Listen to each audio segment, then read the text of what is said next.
Okay. Go ahead and log into Socrative.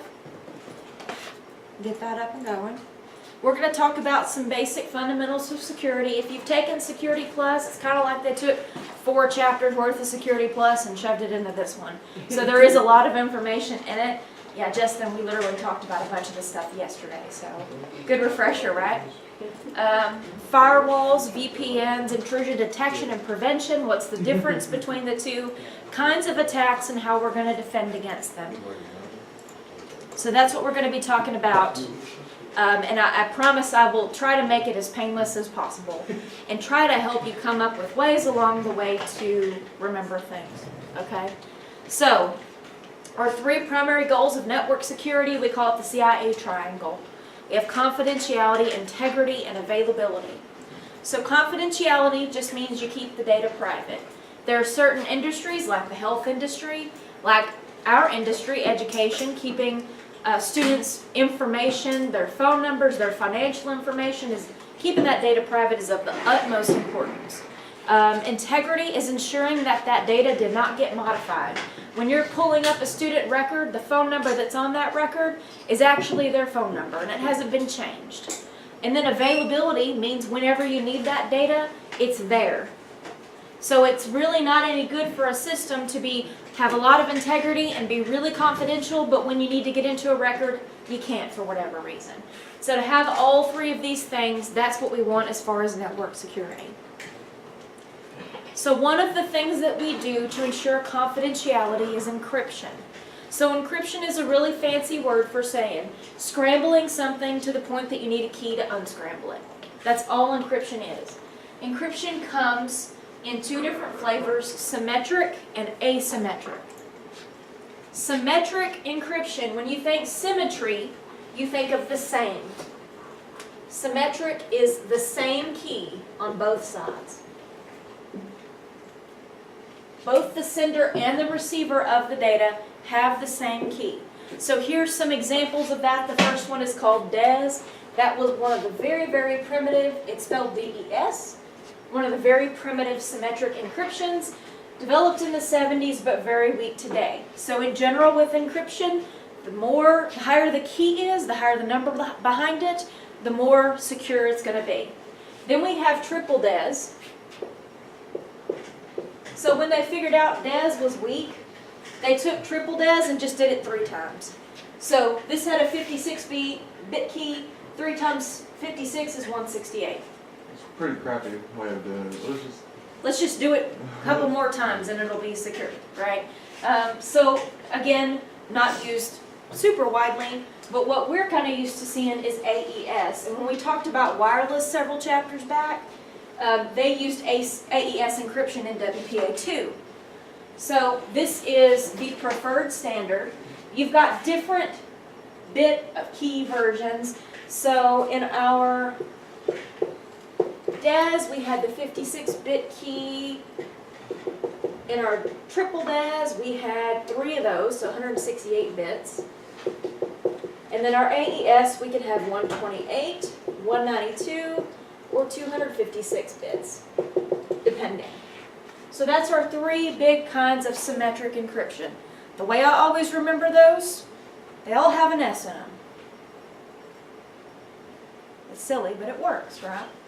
DES, triple DES, and AES all have an S for symmetric. They're similar anyway, so it's kind of easy to remember. Huh? They're kind of similar, so it's easy to remember. Yeah, they all have,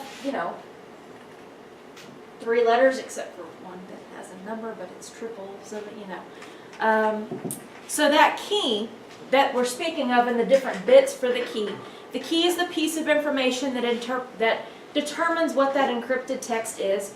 Got to be the same on both sides for it to be symmetric. So here is an example of symmetric encryption. We've got a key for client A. We've got a key for server 1. They are the same key, so they're both encrypted with that same key, going back and going forwards. Symmetric encryption is fast because you don't have to decrypt with a different key. So it's preferred for things that need to be fast. A good example of that is BitLocker. Do you all know what BitLocker is? What is what? BitLocker? I've heard of butt locker. It might be the same kind of thing, but it's to encrypt your entire hard drive on your computer. So super top secret stuff, people that travel with Mom has that. laptops, yeah. And CryptoLocker is the virus version of that, right? It encrypts it without giving us the key. They make her do it 'cause she works for the courthouse. She's a court reporter, so they make her have BitLocker on her stuff. Yeah, there you go. So if anybody intercepts her hard drive without the key, they can't get anything off of it because she needs that information to be confidential. Yeah. Okay? So that's what symmetric encryption does for us. Now asymmetric encryption, the differences between sender and receiver, there's a different key. The key is different. So the implementation of that comes with RSA. RSA is the most popular type of asymmetric encryption and probably the strongest. If you ever watch Agents of S.H.I.E.L.D., they're always talking about, they broke our RSA. And I'm always like, I know what that is. So that's like government level, top secret RSA encryption. This public key infrastructure that you're talking about, this is the process kind of for asymmetric encryption. So if I have to use two different keys, I have to get the other key to the person I'm sending the stuff to so they can decrypt it. That's what PKI is. How am I going to get that key to that other person so that when I send them data, they know how to descramble it? So that's asymmetric. Those keys are different.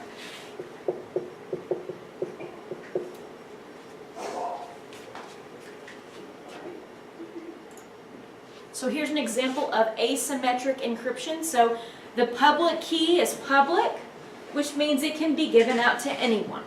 Okay? Only the owner of the paired corresponding private key can decrypt the data. So these keys work together. You've got a public and you've got a private. If you get a message but you aren't the owner of that message, that stays confidential because you don't have the proper key to decrypt the message. Right? So the security of the system is based on the private key. The private key has to be kept private. If for some reason it gets in the wrong hands, well then that person can now decrypt it. And it's not confidential information anymore. Okay? So here's an example of this. Client A is going to server 1 and requesting a digital certificate, which is a way that we can verify that the client is the person that they say they are. Then the server is going to go and give that digital certificate an authority, a certificate authority, maybe somebody like VeriSign. Some big organization has said, okay, this is the certificate that you can use to verify. And then client A is going to say, okay, well now I have your public key so I can talk to you. And then it's going to be able to send that information back and forth to server 1. So that's what happens with asymmetric encryption. I don't know why it kind of confuses me. It's a lot. It is. It is. And this is definitely a chapter worth reading, I'll say that, because there's a lot of information in it. So that is how we ensure confidentiality. So how do we ensure integrity? So integrity means that that data has not been modified. If I pull up your phone number in Colleague, the system that we see everything in, it should be your phone number, not someone else's phone number, or a number that doesn't work, right? You're verifying the source that the traffic is coming from. And I'll give you all an example of that in just a second. So an example of violating integrity would be defacing a corporate web page, which there's lots of well-documented examples of that, right? Especially the groups like Anonymous and stuff, they like to do that kind of thing. Altering an e-commerce transaction. So maybe you were trying to deposit $500 in a savings account, but a decimal gets moved over and it turns into $5,000. That's an example of that. Or modifying some sort of financial records that are electronic in such a way that maybe it has malicious intent, or maybe it's just an accident. Not everything that happens that's a violation of integrity is on purpose. It can just be an accident.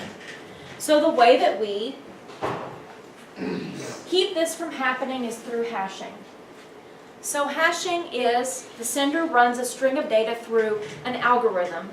Think of an algorithm just like a complicated math problem. It's a set of steps, there's math involved, you get an end result, okay?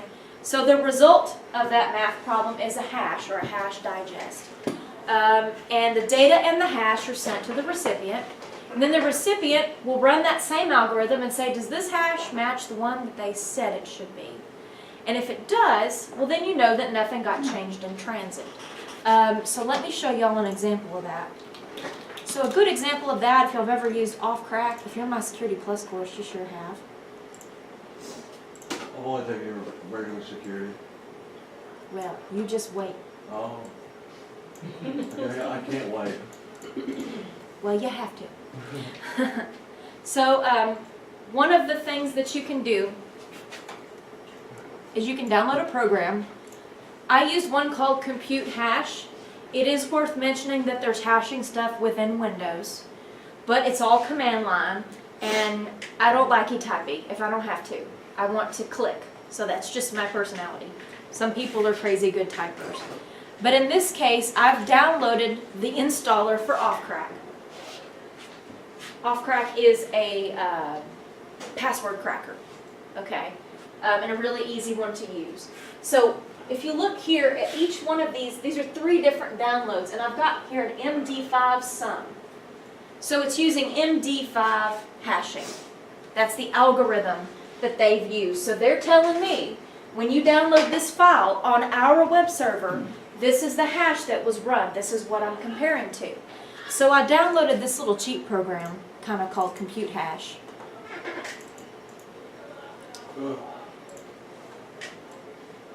And when I right-click on the application that I previously downloaded and I click Compute Hash, I get this, and it's giving me all these different kinds of hashes. And when the computer runs the algorithm, here's the digest that it comes up with. So what I want to do is check, okay, here's MD5, and there's MD5 over here. And I'm checking this hash against this one right here. And they match. If they match, that tells me the file that the web server hosted and the one I have on my computer are the same file. If they don't match, something got lost in translation. And it could be something as simple as a packet drop that had part of the program and now the program won't work. It could be that there was a man-in-the-middle attack and something got intercepted. Could be lots of different things. But that hash value tells me, no, this file has integrity because it matches what I downloaded from Offcrack. Looks like a lot of work though to just see it though. It depends on the thing. High-level security stuff, maybe it's necessary. For the Yeah, average they computer do user, that, yeah. probably not. But that is something that you can use. Compute Hash as a free program. So that is how you would check the integrity of the file. So the 2 most common of these hashing algorithms is MD5, which is what we just used, which makes 128-bit hash. So that means no matter how many bits you put into it, you always end up with 128-bit hash. That's the number that you're comparing. SHA, Secure Hash Algorithm 1, gives you 160-bit digest. They're both used. It just kind of depends on the situation. So another thing that we could use in email, sometimes you'll see CRAM MD5. I really doubt you'll be tested on that, but just know that it has to do with hashing. Okay, we've talked about confidentiality, we've talked about integrity. Now we're going to talk about availability. So how accessible is our data? So it's not just that it's there, but only the right people get to it, right? That's the confidentiality part. So how can we not make data available? There's like tons of ways. If you go through the chapter, which you all should, you'll see just attack after attack after attack. There's lots of different ways that we can attack availability. So one thing we could do is we could crash a router or a switch. So if you crash a router, what's the effect on the network? Pretty Well, it good. depends on its redundancy. Okay. You lose communication. I mean, Okay. Yeah. I mean, you'll probably lose communication to other subnets and communication to the outside world, right? So someone's going to notice, right? It's not like you crash a router and everybody's like, no biggie. So you can do lots of different attacks to make that happen. We can Or flood- you- We can flood you with pings. Yes, the ping attack is the one that Zach runs on people and WoW. Very annoying right? attack. Yeah. So you can flood a network with so much traffic, so much garbage traffic, that anything that's legitimate traffic doesn't get through. And we call that a denial of service. So you're denying the ability for them to use the service of that piece of equipment. So now that we know what our triad is, let's talk about the ways that it can be attacked. So a confidentiality attack is making data viewable, like credit card numbers, right? You always hear about attacks where credit card numbers are made available. The Home Depot, Target, lots of places like that. So that's a good example of that. Integrity, altering data, which always makes me think of Fight Club. Y'all ever seen that? Who hasn't seen that? Okay. Every time I think that, it makes me think of Fight Club, where he wants to, erase everyone's debt by altering the system. And availability, limiting the accessibility or the usability, like with a denial of service, so that, hey, you need this, but you can't use it. I'm going to inconvenience the heck out of you, right? So some of these attack tactics when it comes to confidentiality, keeping that data private. Well, one thing you could do is use Wireshark, which is free. If you can find a plug to hook into, you can see all the traffic that goes across the network, right?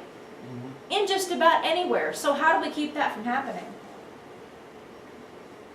It's real simple. Back filtering? MAC filtering.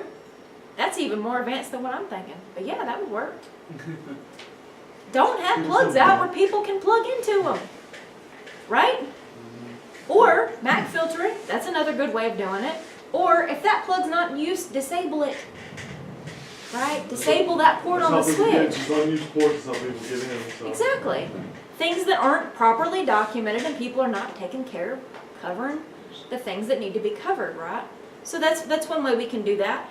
We can do a ping sweep. So a ping sweep is basically just pinging every address that it can think of and saying, hey, what's up? What can I try to attack? Or a port scan. What ports on a device can I exploit? So a lot of times, ports that are not used are not disabled. And that opens you up to a bunch of security risks, things like Telnet. Hardly anybody uses Telnet. Why does hardly anybody use Telnet? It's unencrypted. It's unencrypted. So if you don't close down port, what? What port's Telnet? 23? 23. If you don't close down port 23, somebody can use that to their advantage.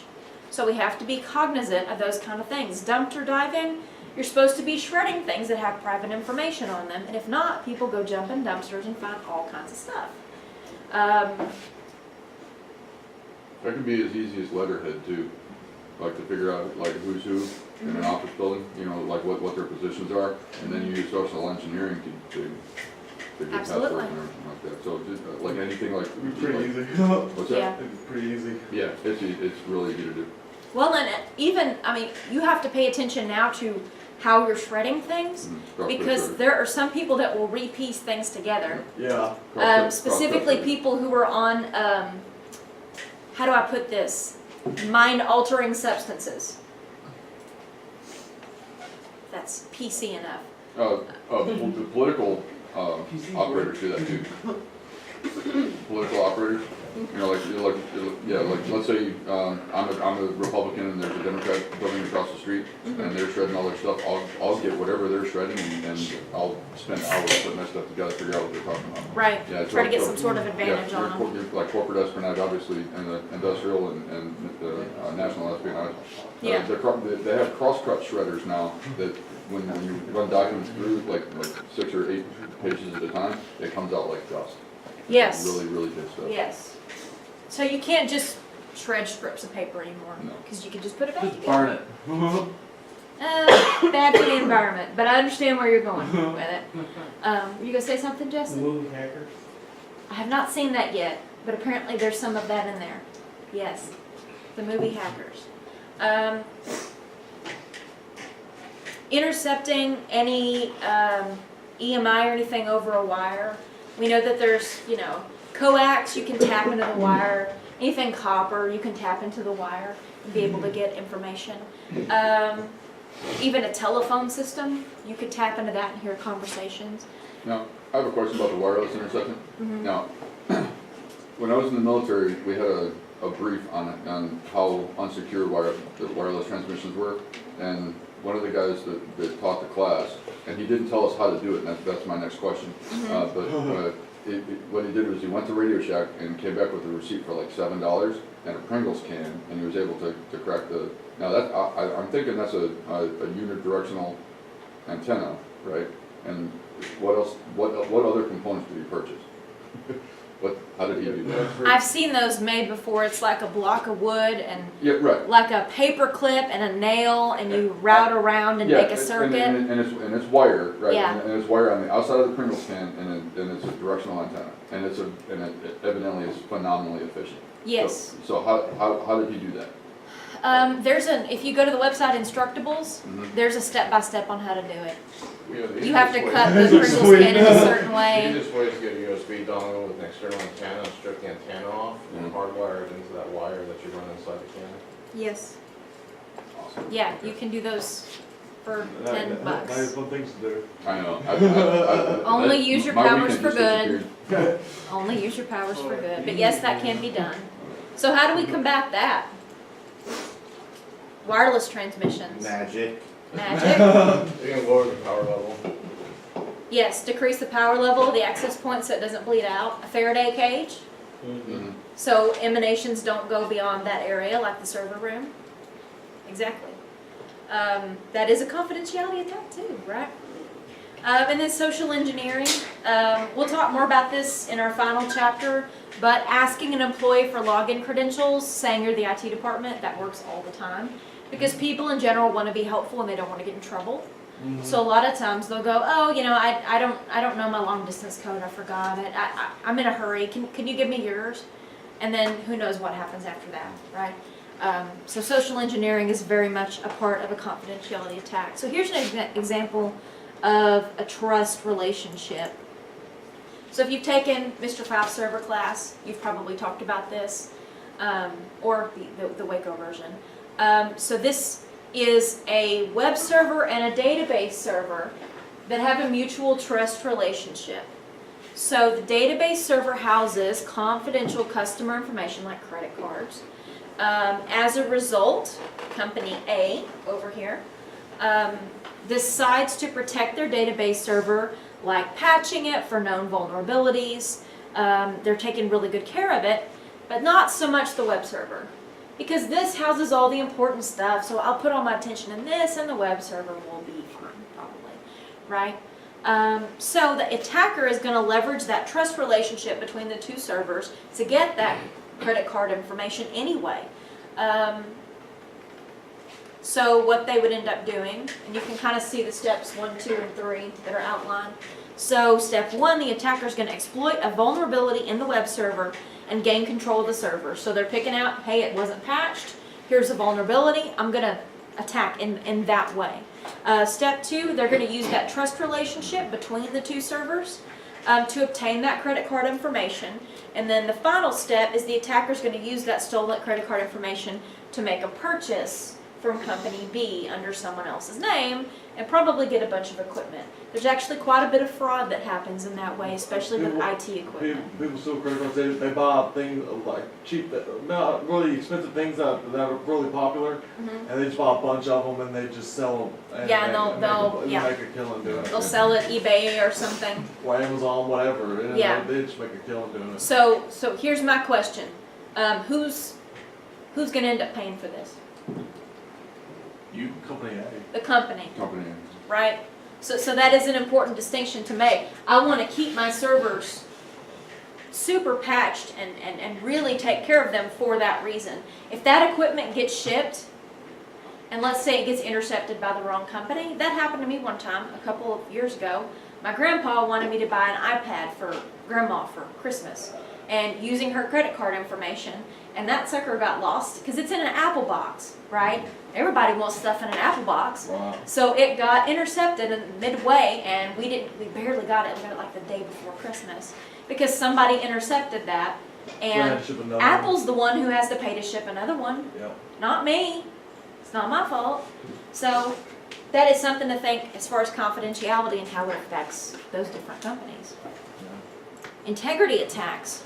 So how are we going to change or manipulate data, and what attacks are we going to use for that? So the first one is the man in the middle, which is the easiest. Okay, the names of these are completely ridiculous. My husband and I were laughing about them last night. Data diddling. Don't think about that one too much. So man in the middle, an attacker gets between the sender and the receiver and gets that data for whatever reason. The salami attack, I like to call that the Office Space attack. So y'all remember the movie Office Space?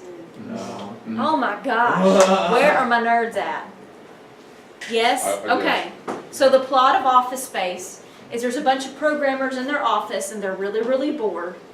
And one of them, who I can't think of his name, can't think of the actor's name. I don't know, the dark-headed one. Right. He decides he's going to, they work at some sort of financial institution, he's going to write a program. Hey, when we do transactions for, I think it was for interest, there's a rounding of 1/10 of a penny. Right. So I'm going to take that 1/10 of a penny and put it in a savings account, and we're just going to get rich off that savings account. Nobody's going to notice because that money would have been lost anyway. So what ends up happening, spoiler alert, is that the decimal gets put in the wrong place, and that account ends up having millions of dollars in it like the next day. So then they're trying to cover their tracks and that kind of stuff. It's a Well, really good movie. Well, was it that, or was it How old? or was it the fact that the company, because that 1/10 of the penny would fall off, it would be rounded down, so Yeah. that penny it disappeared into the ether. Yeah. And what the plan was to collect those little chunks of pennies, but there Right. were so many transactions, and because it was internetwork with other businesses that were doing exactly the same thing, the volume, they didn't anticipate the volume. I Right. don't think they moved the decimal point, I think they Okay, they but just it isn't didn't. a They volume. didn't So much. anticipate the volume. Yeah, And okay. it hit so fast that they're like, holy crap, they So it expected- wasn't a programming error as It much as wasn't a programming they weren't error. expecting The that, volume, yeah. It was that like end result. Yeah, like hundreds of thousands of those transactions. And that adds every up and hour. adds Yeah. up. And that's what the salami What do we do attack with all that is. money? Because I mean, I've been questioned by the IRS for depositing too much money in my bank account in one day. Yeah, Mhm. they do monitor And those so, kind of things. so if you They're just like, come up "Where'd with you all get all this that money all of a cash?" sudden, then you got some serious questions to answer. Well, right, but the individual deposits were so small, Right, that the bank didn't notice, and then, Exactly. so they're like, well, we can't shut it off because, someone's gonna notice that, because there was such a huge gap, if they took the money out of the bank, what are they gonna do with it? Oh, They right, got the checks, and then they had to hold on to the checks, and Right. then that's when bad things happen. And that's what the salami attack is. So it's little bitty attacks that add up to something much bigger. So that's kind of the Office Space attack. That's how I remember it anyway. Data diddling. This is a ridiculous name. Data diddling. But you change the data before it gets stored in the database. So there's not really a record of what it used to be. So it looks like it's exactly what it's supposed to be. But it's been changed since then. So maybe intercepting keyboard input. So they see something on the screen that's correct, but before it actually gets stored somewhere, it changes. A password attack, which could be just intercepting a password and then using some sort of brute force or something to try to figure out what that password is. A botnet, so if we Botnets are the control, worst. yeah, if we control multiple computers remotely, we have some sort of software that infects them, and each one of those we call a zombie. That's what a distributed denial of service is. So this is what you hear Anonymous and Lizard Squad and groups like this doing. They're infecting computers. The computers are zombies. They have no idea what they're doing, but they're performing some kind of attack like an unlimited ping or something to one web server, and it brings the website down. They did that in And you Longview. can do, like you can last get so many going at one time. Yeah. And there's no way that you can combat against Yeah, so. that when it's distributed in some cases. Did you see where Anonymous used a They went through a computer on a submarine off the coast of California to attack Blizzard. Wow. Or not, that was Blizzard's fault, not Anonymous. But yeah. Yeah, yeah. And the last part of that is session hijacking. So essentially, you know, we have this three-way handshake when we create a TCP session. Hey, I want to connect with you. Okay, you can connect with me, but this is how we're going to connect, and this is okay, I can do that. So what happens is in the middle of that, that third step doesn't happen. So you just end up with a whole bunch of open sessions. And then someone else can jump in on that session and do something malicious. So that's what session hijacking is. So here's our example of our integrity attack. So we've got a transaction that's happening, and we're going to change that decimal point in this case. So a man-in-the-middle attack has been launched by an attacker. This attack causes data flowing between the banking customer, the banking server, to be sent via the attacker's computer. So the attacker can then not only intercept, but also manipulate the data, because they're in the middle of the transaction.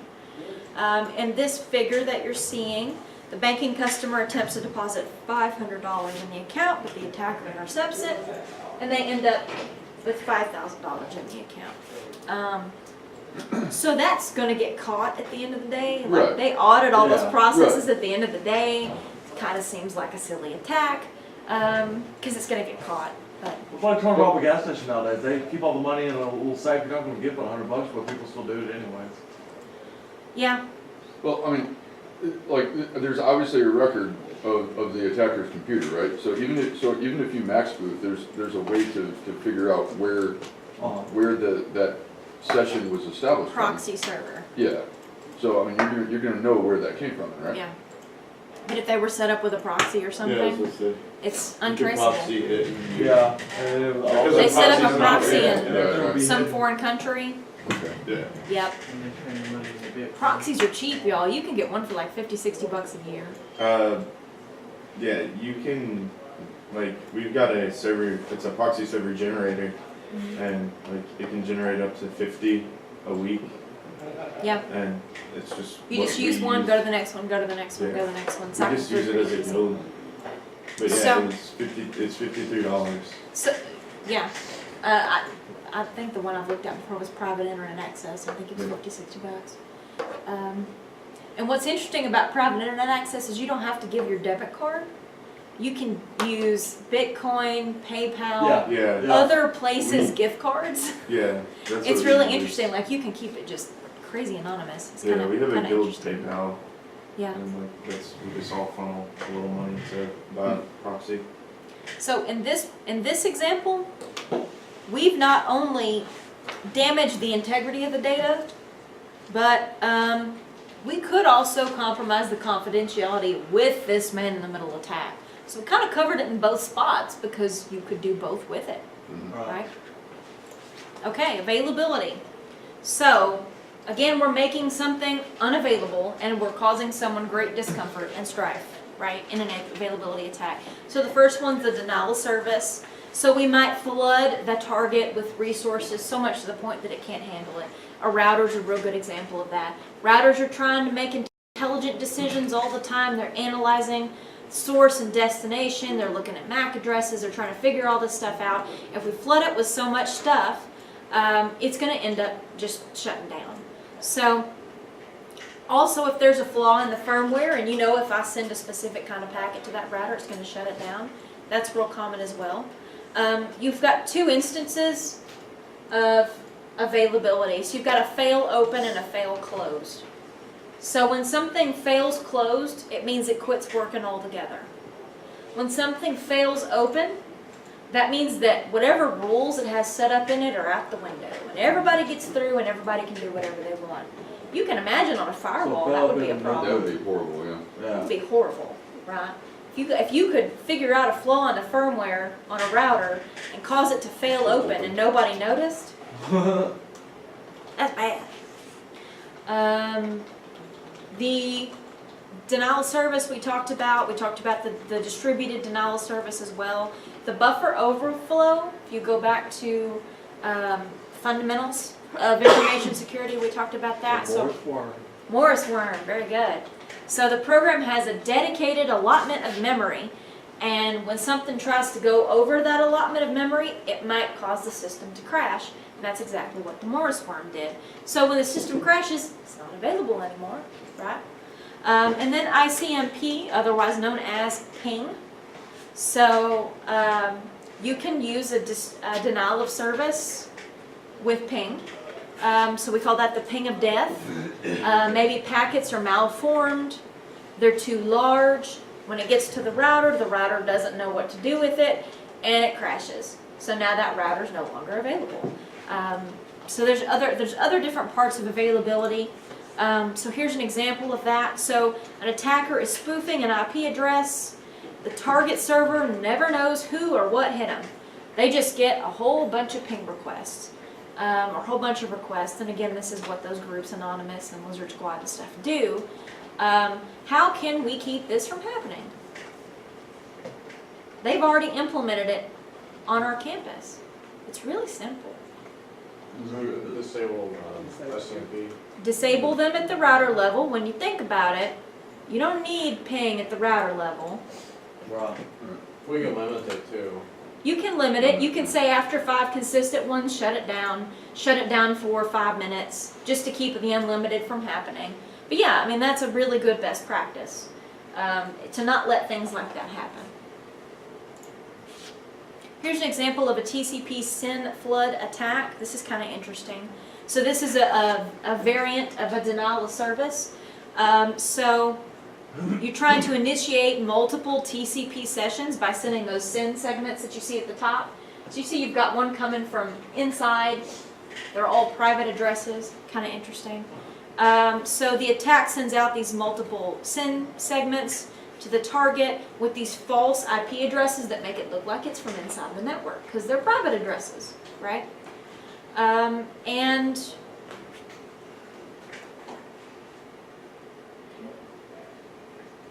a bunch of servers will limit the number of sessions they have open at one time, just so they're not flooded with things they can't process. And then the user gets spit back things that don't work and they get frustrated. So they'll have all these sessions open simultaneously, and then someone who's legitimately trying to get into the target server can't do it. So we know that that IP address is false. These SYN addresses are false because they're private addresses coming through the internet, right? Private addresses don't come through the internet. They're not routable, right? Here's our Smurf attack. Smurf attack.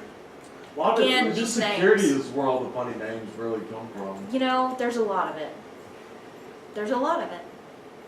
I think at some point they were like, let's just wake them up a little. You know, let's We're the new generation. Let's have a little fun. Let's have a little fun, yeah. So the Smurf attack can cause ICMP traffic or ping traffic directed to a subnet to flood that subnet. So we've got an attacker that sends a ping to the subnet broadcast address in this instance. This collection of pings instructs devices on that subnet to send their ping replies to the target. So, hey, I'm pinging you, but I want you to reply back to this other person. So the information is coming from this subnet, not from the original You're using attacker. other people to attack. Right, right. You're taking advantage of other people's connection to the target. Even better. And then that target system gets flooded with bandwidth, with things it needs to process, and then that's an example of availability attack as well. It's really tricky stuff they do here. So somebody from the internet makes it look like somebody from the inside is attacking the server. That's what happens when people get bored, man. Right? All sorts of things. Right. That's what happens when really smart people get bored. Yeah. Right? Crazy smart people. Some hot pockets. Some electrical disturbances worth talking about. So we've got different, as far as availability goes, a power attack is definitely an attack on availability, because if it doesn't have power, it's not going to do anything, right? In some instances, for small businesses, it doesn't make much of a difference. Power's out anyway. If you're a web server hosting company, then you need to have power all the time, right? So a power spike is an excess in power for just a short amount of time. An electrical surge is excess power for a long period of time. A power fault is a brief outage. A blackout is one that takes, it's a lot longer, maybe a week, 2 weeks. We have those especially like in New York, areas like that, where there's so many people in a concentrated area. Power sag is just a little reduction in power, doesn't last very long. And then a brownout is an extended reduction in power. So you still have power, just not necessarily enough to run everything like we're normally used to running. So there's some things that can happen electricity-wise. So the way that we combat that is with a UPS. There's two different kinds of UPSs. There's a standby and an uninterruptible. So a standby keeps the power up. It kicks in the battery when the power goes down. Okay. A UPS, an uninterruptible power supply, you're getting your power from the battery all the time, not from the outlet. Because when you think about it with a standby, if you have to wait for the power to go off and then it kicks over, At one point in time. it might go off. So this kind of UPS, you're getting power in the right measurements at the right voltage, what the computer's used to having. It's being powered through the battery instead of through the electrical outlet. The outlet is powering the battery, but you're making sure you have consistency. Going to the Computers hospital lack or something like that, consistency. where you would make sure and want to have it that way. Yeah, Yeah, yeah. even with the backup generator. Yeah. Attacks to our physical environment. So computers, as we've spoken about, they like to be cool and slightly humid. So we want to make sure that we don't have attacks to the environment around them. So that could be a lot of heat, could cause systems to shut down. A lot of humidity will cause components to corrode and get nasty. Well, I have a question about that. 'Cause Yeah. With the test out, one of the questions was the optimum humidity level for server room, and it says 70% was the optimum humidity. I think that's a little damp, That seems isn't it? high. Yeah. Wasn't it more like 45 when we looked it up? Yeah, a when couple we weeks looked it ago? up, it was like 55 would be the Yeah. best, or like the top end range. That But seems high to me. yeah. I don't know that they're going to get that specific on the Net Plus, Nah, but yeah, that does seem high. I would think that's high. Another one is gas, because gas is often flammable. So a spark or something like that may cause some sort of fire. Ways we talked about defending, a whole bunch of this comes down to user training. So much of what we do comes down to, hey, just telling the people, don't do this stuff. This is why. Don't click zip files from people you don't know in Outlook and let it load on your computer. don't. That's how open you all get those crypto locker. attachments. That's how your server gets crypto locker. That's how your business shuts down. My mom will open any attachment she gets. My mom will too. My mom opened a zip file, a Word document with a macro on it from someone who sent her an invoice from England. I'm like, Mom, you didn't order anything from England. Well, yeah, that's why I opened it. No, Mom. No. No, mom. No. Patching, coming up with policies, and then training those users on how to do the things properly, responding to an incident in the proper way, having a step-by-step, what are we going to do if this happens, using a vulnerability scanner, which we do in Security Plus as well, and I think you do an intrusion detection, to find the weak points on your network and then go fix them, and then run it again, and then fix them over and over and over. It's a never-ending process. A honeypot and a honeynet will talk about access control and then remote access security. So here's our user training. We would tell people, don't give your password out to anyone, even if they say they're from IT. Sounds really simple. Use strong passwords. Teach them what a strong password is. A lot of people don't know. Don't visit weird websites, right? Report anything you see suspicious. Weird websites. You know when they're weird. If you don't have, if a website pops up and tells you you need to install something to view it, don't do it. Ask IT first, because it's probably fake. And Alt F4 is your best friend when it comes to closing out ads and stuff. Alt F4. Yeah. That's right. That way you don't have to click. You don't have to click anything. If it's up and active, Alt F4 and it closes it. Yep. I forgot about that. And then email alerts, monthly newsletters, sending that stuff out to your users so they know about this stuff. For example, someone got crypto locker here at TSTC, so we had a training about it. This is what you need to look for.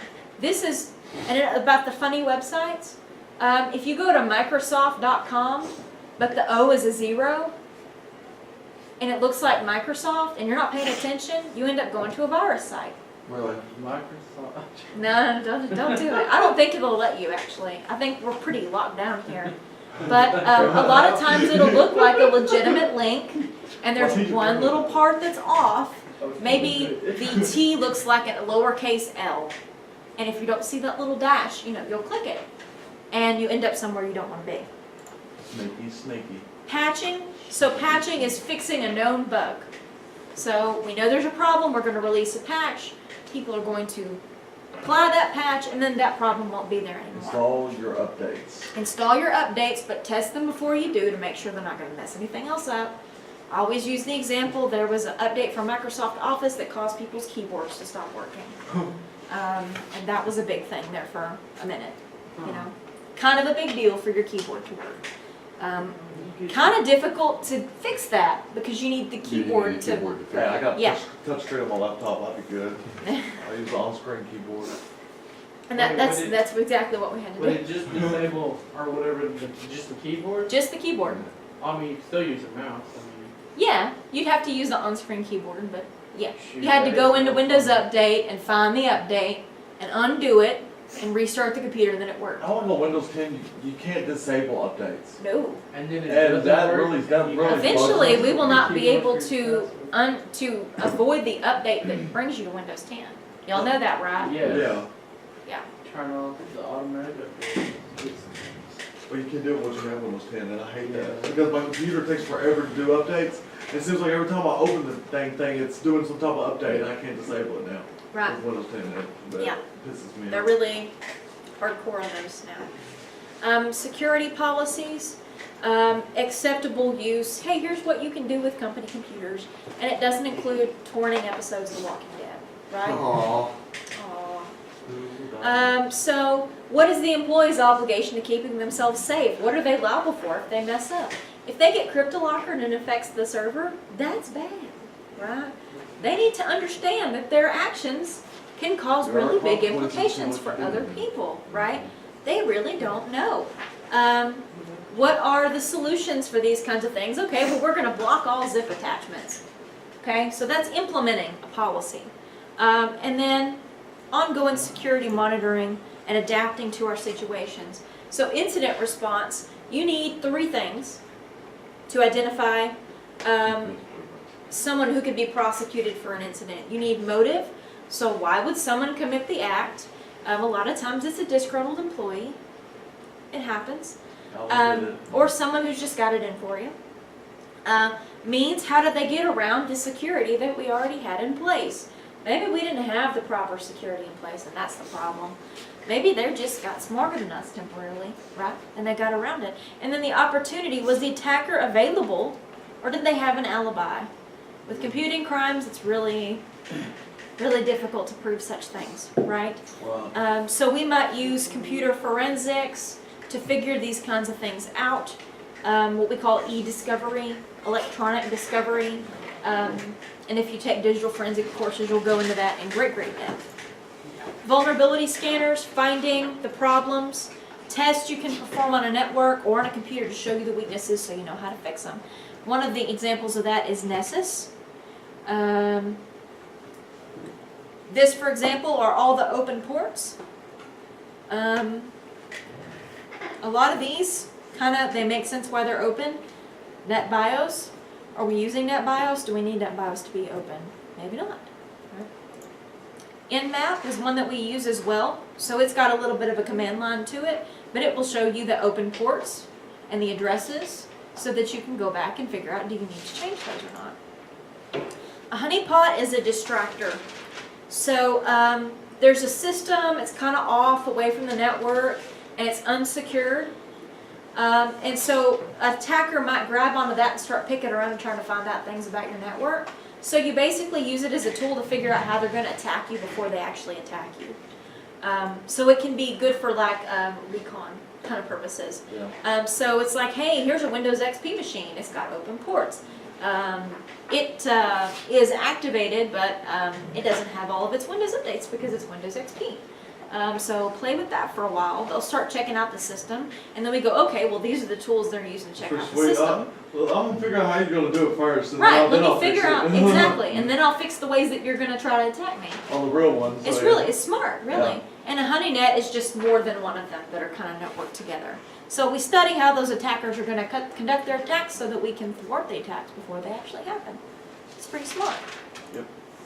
Access control lists, I got rules. questions about ACLs on the Net Plus. Yes. ACLs are important. That's like the point of the firewall, right? Yeah. That's all it is. Firewalls are a big deal. Everybody has a firewall almost. So we're permitting or denying traffic based on IP addresses, ports, or MAC addresses.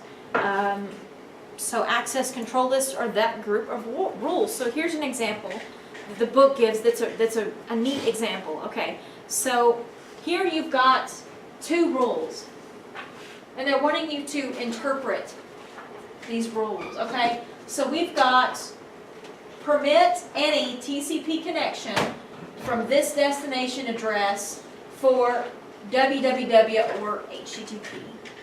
So you can see that HTTP is allowed, right? Right. Telnet is also allowed. That's the second rule. And another kind of hard to read, and because the things aren't proprietary, sometimes you really kind of have to dissect what that's actually saying. So they've helped us out just a little bit here. But you'll notice that no other traffic is allowed. Why? That's how they want it. Because it's denied by default. Yes. What do we call that? Tries. Starts with an I. What's the next letter? An M. Imaginary. Give me a P. Give me an L. Implicit deny. Oh, implicit denial, that's what it Right? says. That's the rule at the end of the firewall that says, or the list of rules that says, everything I didn't mention, just deny, right? So in this example, you've got 2 rules. These 2 kinds of traffic can travel outward, but nothing else can because of that implicit deny. Very important thing to remember. So now we reach remote access security. I was watching a video. Yes. Hey, we've gone all this time without doing it. So remote access security, it's kind of easy.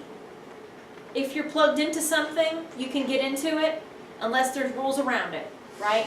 But when you're talking about from a remote standpoint, from someone on the outside of the network coming in, you kind of have to use some different rules, okay?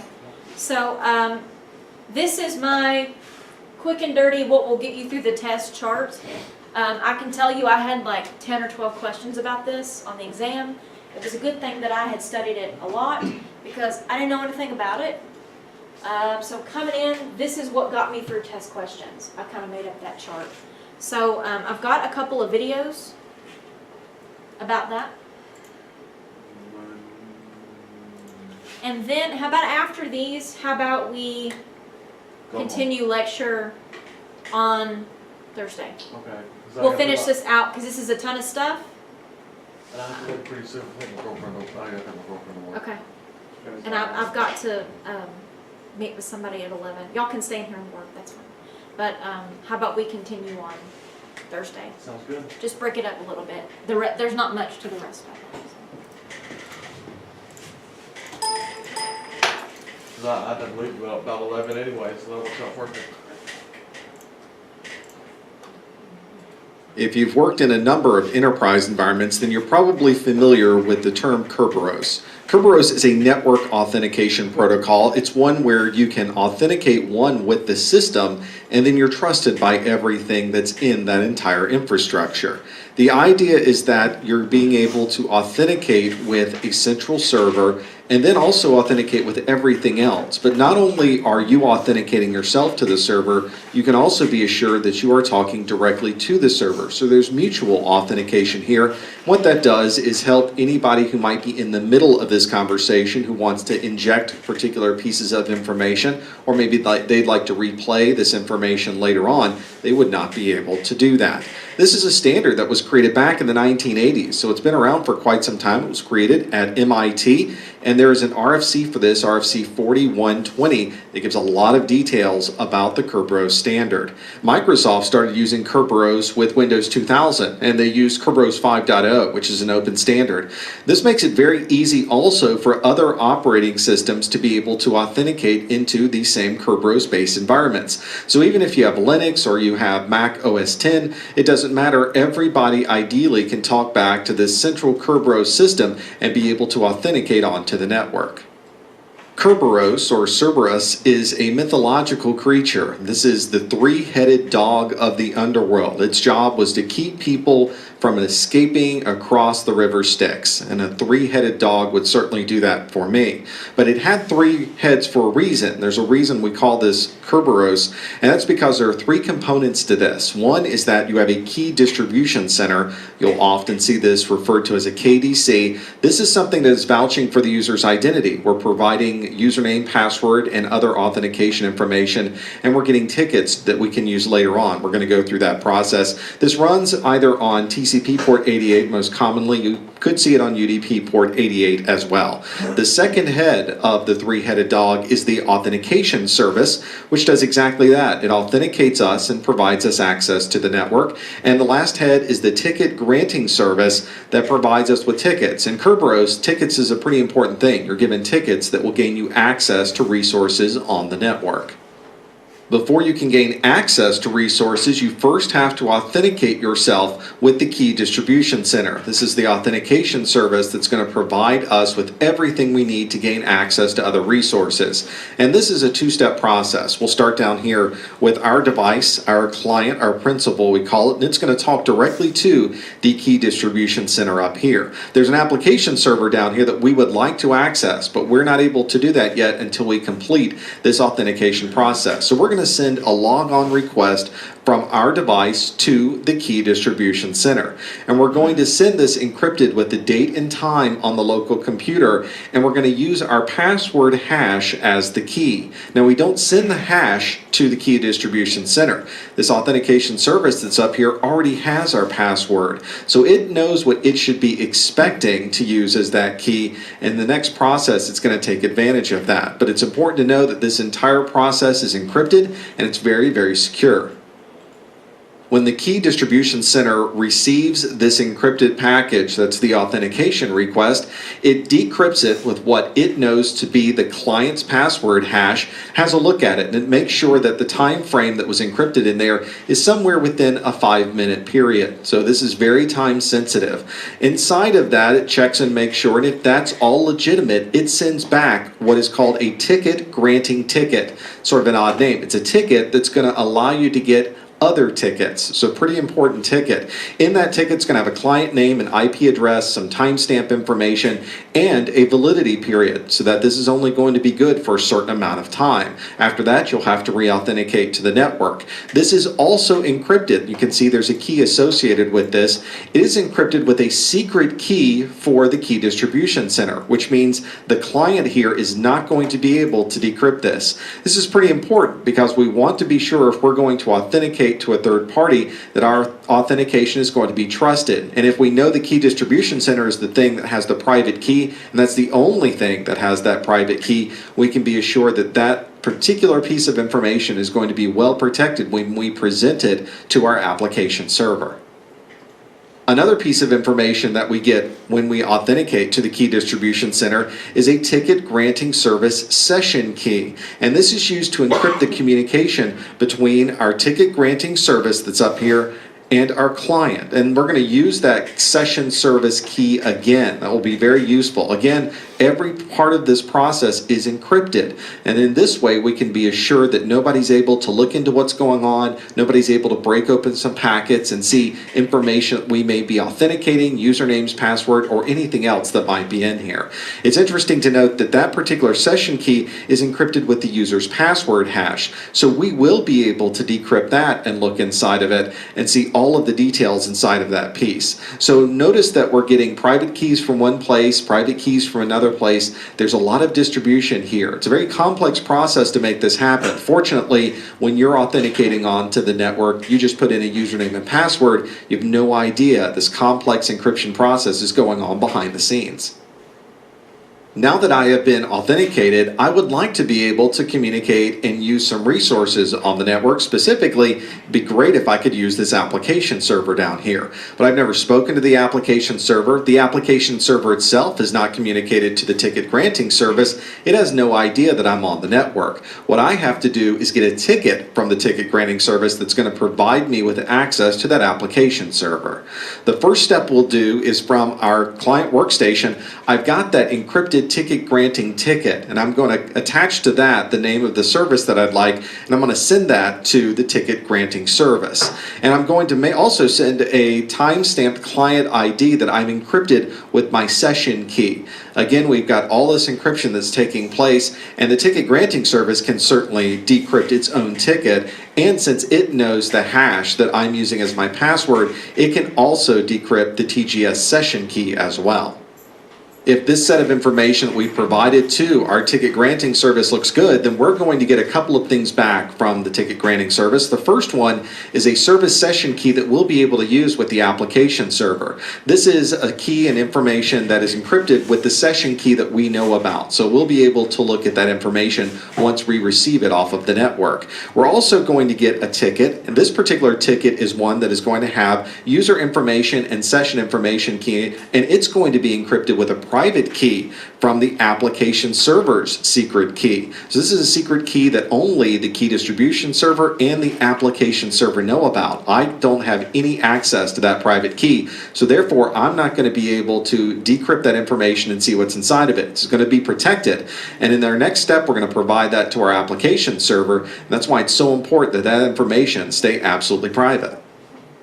And that's exactly what we're going to do in our next step. We're finally going to talk to our application server. We're going to send along that private package that we received from our key granting service. This is our encrypted service ticket, and it's going to be encrypted with that private key that we know nothing about. So we want to be sure we're providing exactly the same key to the application server. We're also going to provide an authenticator. It's going to have a timestamp in it, and it's going to be encrypted with our service session key that we got. That way we're able to send all of this encrypted information, and on the other side, our application server should be able to see all of this.